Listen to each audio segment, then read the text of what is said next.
Old Tom had lived alone for decades in the vast, dry deserts of West Texas. His small cabin stood isolated among endless dunes and cracked earth, where the sun burned fiercely by day and the cold gnawed at your bones by night. Tom was a tough man, withered by years of hard living, but even he was unsettled by the strange things happening around his home lately. One evening, as the sun dipped below the horizon and painted the sky blood-red, Tom heard faint whispers carried by the wind. At first, he thought it was just the desert breeze, but the voices grew clear, chanting words in a language he didn't recognize, soft, haunting, and filled with menace. That night, as Tom lay on his creaky bed, the temperature in the cabin plummeted. Shadows seemed to flicker on the walls, though there was no candle lit. Suddenly, a cold gust blew through the room, extinguishing the lone lantern. The whispers turned into agonizing screams that echoed deep inside his mind. Determined to uncover the source, Tom grabbed his old rifle and stepped outside into the moonlit desert. The sun stretched endlessly, but strange shapes moved just beyond his sight, shadowy figures gliding silently over the dunes. Suddenly, he stumbled upon an ancient stone circle half buried in sand. The ground inside the circle was scorched black, and strange symbols were carved into the stones, glowing faintly in the moonlight. The chanting grew louder, now clearly surrounding him. From the darkness, ghostly figures emerged, twisted faces with hollow eyes, their mouths twisted into sullen screams. They circled Tom, whispering curses and promises of eternal torment. He raised his rifle, but the spirits laughed, their voices a chilling chorus. Tom realized he was trapped in an ancient curse, a trap for souls who dared disturb the desert's secrets. With every ounce of strength, Tom shouted a prayer and fired into the air. The spirits shrieked and recoiled, vanishing into the night wind.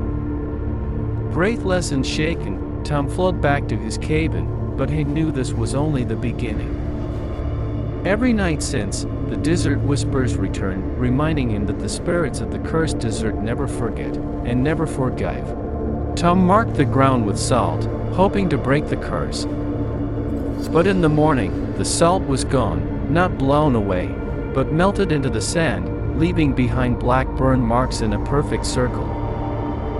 He found strange bones buried just outside his cabin. They weren't the animal, too small, too twisted. When he touched one, he heard faint voice, crying, whispering, praying. That night, the wind howled like it had a voice, a woman screaming, a child laughing, a man sobbing. The sounds circled the cabin like a storm of madness. Inside, his lanterns flickered and died. In the pitch black, he heard scratching on the walls, but from the inside, something was already with him. He nailed every window shut, covered the mirrors. But one morning, a new mirror was hanging on the wall, cracked, dirty, and showing a desert that wasn't his. When he looked into that mirror, he didn't see himself. He saw a man burning, standing in the middle of a stone circle, screaming silently as shadowy figures danced around him. That night, the whispers stopped. Silence ruled the desert. But Tom couldn't sleep, something was watching. He looked out the window and saw dozens of figures standing just beyond the edge of the light, perfectly still, eyes glowing. The next day, his animals were gone. No tracks. No blood. Just an empty pen and a single broken chain dangling, swaying gently in the wind. Tom built a fire and stayed awake all night. But sometime around 6 a.m., he blinked, just once, and when his eyes opened again, the fire was out, and there was a figure crouched right beside him, whispering his name. He screamed and swung at it, but his hand passed through empty air. The figure vanished, leaving behind a small, charred wooden doll, one that looked exactly like him. Over the next few days, the doll began to rot, and so did Tom. His skin dried. His fingernails cracked. He coughed blood every morning. The desert wasn't just haunting him, it was claiming him. Tom carved protection symbols into the cabin walls. But they bled. Real blood. And it wasn't his. One night, he heard crying outside. A child's voice. "Help me, mister." He opened the door slowly, but the thing outside wasn't a child. It had no face. Only a wide mouth that screamed when it saw light. Tom started losing time. He'd black out and wake up in strange place, on the roof, in the sand, inside the circle. One night he awoke holding a rusty knife covered in dirt. And he didn't know where it had been. The spirits were breaking into his mind. He'd hear voices speaking through his own mouth.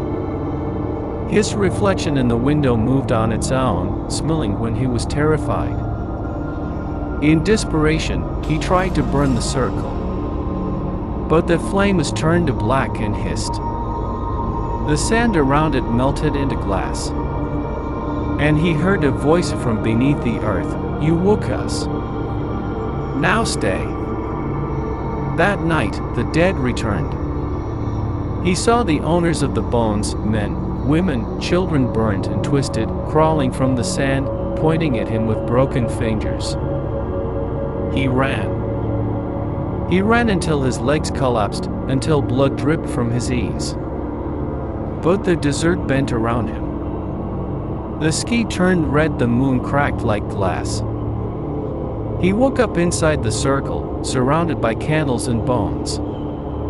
His own voice chanted from somewhere else, louder and louder. He screamed, but no sound came out. Then silence. The sun rose. The spirits were gone. The sand was still. Tom stood up, shaken, weak, and saw his own body lying lifeless in the center of the circle. Now, Tom lives on, but not as himself. He's part of the desert. His whisper joins the others on the wind. And every traveler who passes too close to that cursed cabin hears his voice say, "Stay a while, we're waiting."